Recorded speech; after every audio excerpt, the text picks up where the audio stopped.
welcome in week 4 lineup review.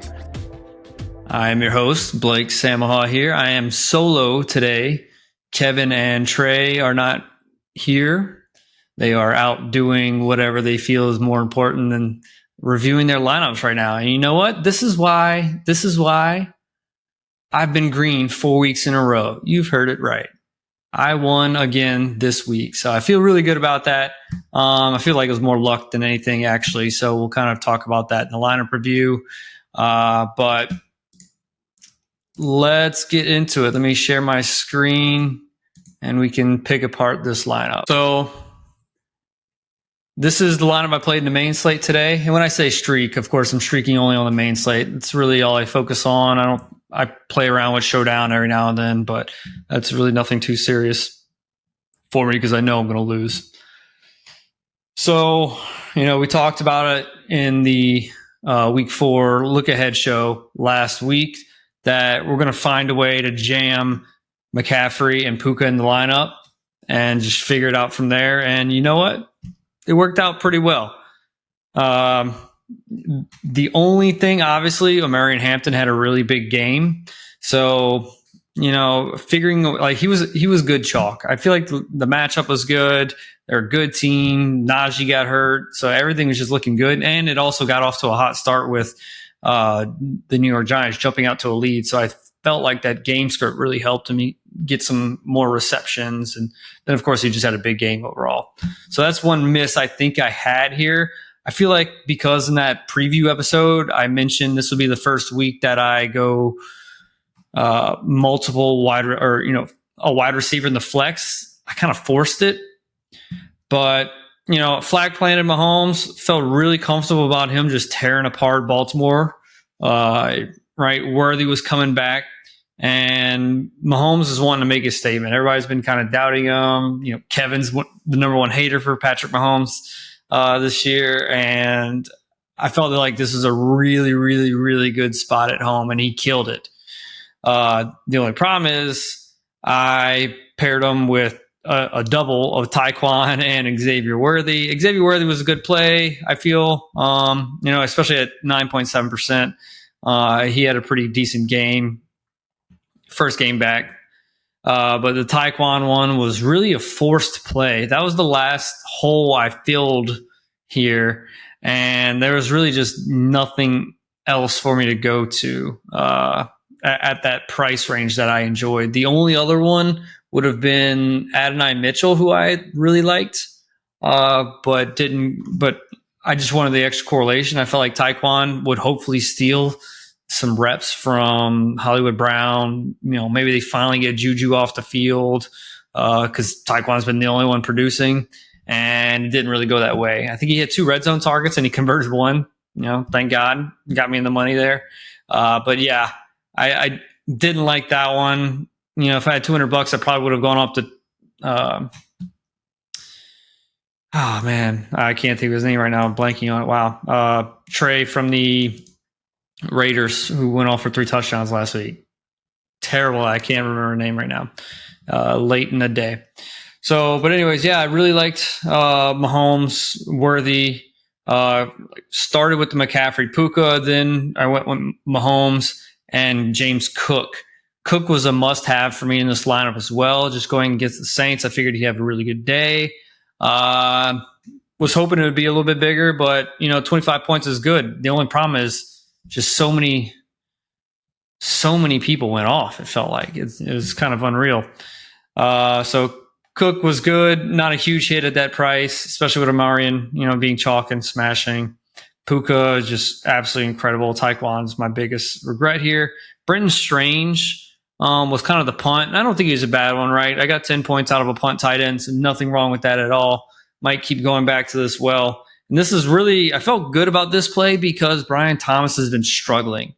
Parker Washington last week had 11 targets, I believe. So just this Brenton Strange at 3,200, felt like a really good punt. The other option I was thinking about was going all the way to Oronde Gadsden. That would have helped get me, from Traquan to, I don't know, I can't remember who was above that, but it would have gotten me off Traquan, right? to 4,600. Gadsden was 600 cheaper than Strange there. So that was something I was fighting with, but I ended up going with Strange, like I said, purely because the Brian Thomas struggles. I did like the matchup against the 49ers. It also gave me a little mini game stack against McCaffrey. So I felt good with Brenton Strange there. Chris Olave, I mean, he's been getting all the targets in the world except for this game. The guy even threw an interception. Like, what the hell is that? Really, really disappointed in that one. Probably should have seen this coming a little bit more, though. Bills kind of want everybody to run, and that's what the Saints were able to do. The Saints were able to run the ball pretty well, even though they were down. They didn't really need to force the ball. They just don't want to win. They just don't want to win. It's what it is, and the Bills are pretty good defense. So putting pressure on Spencer Rattler, who's already bad enough, Olave just didn't get the targets he needed. And then, of course, Titans was just a punt defense. 2 sacks against Houston isn't great. Houston hasn't been putting up a ton of points, and Woody Marks put it on me.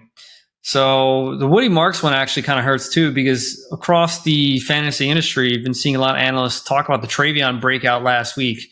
And I was like, like that one, because there is 3 backs in that backfield, I wasn't feeling it. But man, I feel like I missed the Woody Marks one because his snap rate was increasing every week.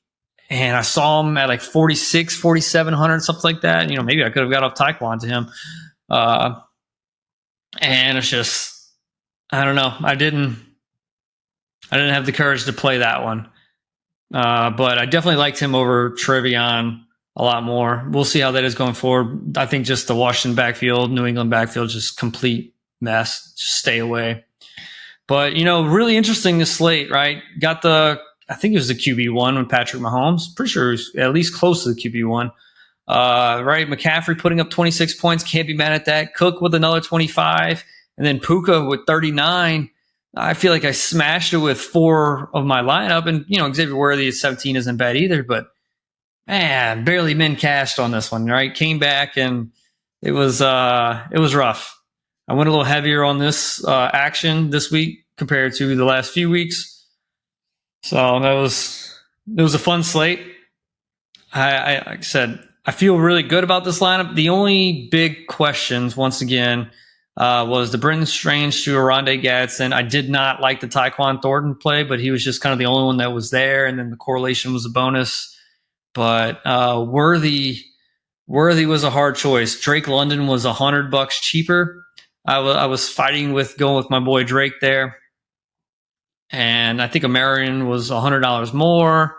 It's just they had a lot of really good plays, and he felt kind of weak because there's no priors, right? He got hurt very early, in, I think it was the first drive in the first week. So I felt a little risky going with it, but overall I did feel confident playing him. Yeah, it's just Olave let me down, and I missed Hampton. I should have leaned back into the 3 running backs, and probably not going to go away from that going forward. So there's that. Then we can look at this showdown lineup I put in. We can just laugh at myself here. I did lose. I think I put like $91 of action in on this, and I lost 60. So I did min cash on one of them. I swapped out, those last minute swaps that always get you. I swapped out Waddle for Cortland Sutton. Just, I don't know, getting weird. I never play these. Who cares? I didn't take it seriously, which is wrong, right? You play to win the game, Blake. And I let myself down. I just got a little funky, little fun with it. Threw in Waddle for kind of an onslaught of the Jets Miami game, which could have scored a lot more points than it did.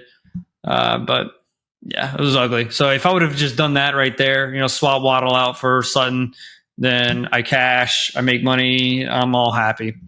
Everything else was, I'm not mad at anything else. They should have fed Garrett Wilson a lot more. I think Trey actually did play some Darren Waller here, so props to him for having the cojones to put in Darren Waller. I think it paid off for him. So But yeah, other than that, really like this lineup. Just I can't believe I went away from my gut and just I don't know, got a little too weird with it. That's my problem with these showdowns.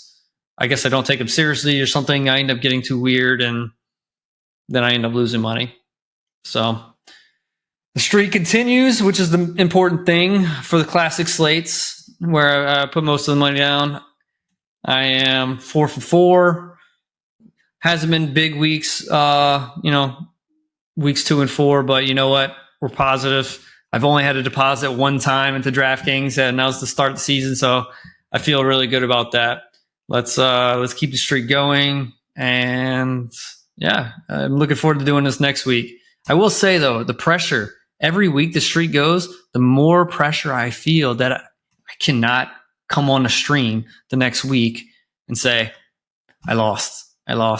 It's just it's building up. It's building up in me. I'm nerve wracked just trying to get the perfect lineup, just to at least min cash to come in and keep this streak alive. So I don't know. Hopefully I don't pull my hair out anymore, and I'm back next week with another win. So see y'all next week. Bye.